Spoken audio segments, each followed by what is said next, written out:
ప్రజాయుద్ధ నౌక పీడిత ప్రజల విముక్తి కోసం పోరాటం చేసినటువంటి మహా కళాకారుడు.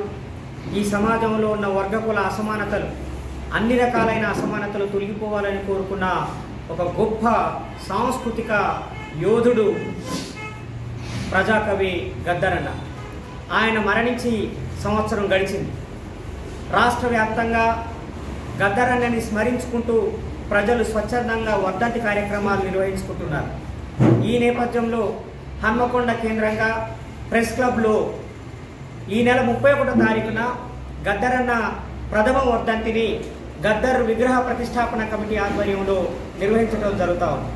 ఈ కార్యక్రమానికి గద్దరన్న కొడుకు గుమ్మడి విఠల్ సూర్యకుమార్ గారు ముఖ్య అతిథిగా విచ్చేస్తున్నారు.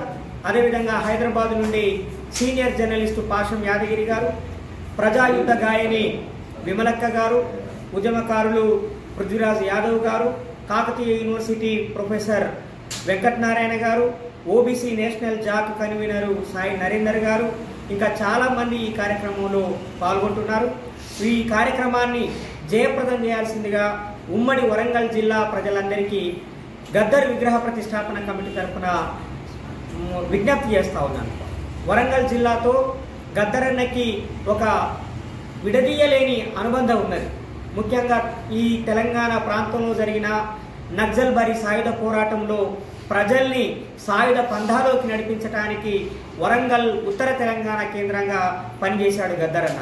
గోదావరి లోయని కేంద్రంగా చేసుకొని వరంగల్, కరీంనగర్, ఆదిలాబాదు, ఇంకా ఈ ఉత్తర తెలంగాణ అంతటా ఉన్న ప్రతి పల్లెలో గద్దరన్న పాదం మోపాడు, ఆడాడు, పాడాడు.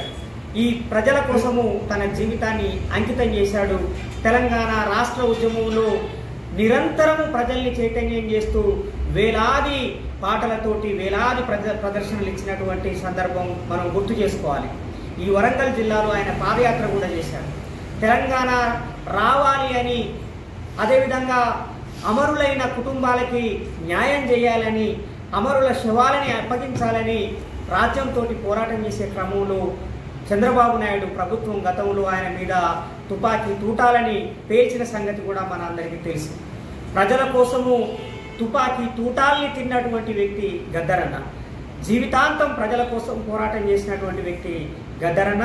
ఆ గద్దరన్నని స్మరించుకుందాం, ఆయన గురించి మాట్లాడుకుందాం, ఆయన చేసిన పనుల్ని, ఆయన ఆలోచనల్ని, ఆయన ఫిలాసఫీని చర్చించుకుందాం.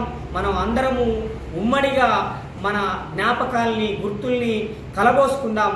వరంగల్ జిల్లాలో ఉన్న, ఉమ్మడి వరంగల్ జిల్లాలో ఉన్న ఉద్యమకారులు, మేధావులు, కవులు, కళాకారులు, పీడిత ప్రజలందరూ కూడా ఈ కార్యక్రమానికి తరలి రావాల్సిందిగా విగ్రహ ప్రతిష్టాపన కమిటీ తరఫున నేను విజ్ఞప్తి చేస్తున్నాను. నేను డాక్టర్ జిలకర శ్రీనివాస్, విగ్రహ ప్రతిష్టాపన committee general secretary. Thank you.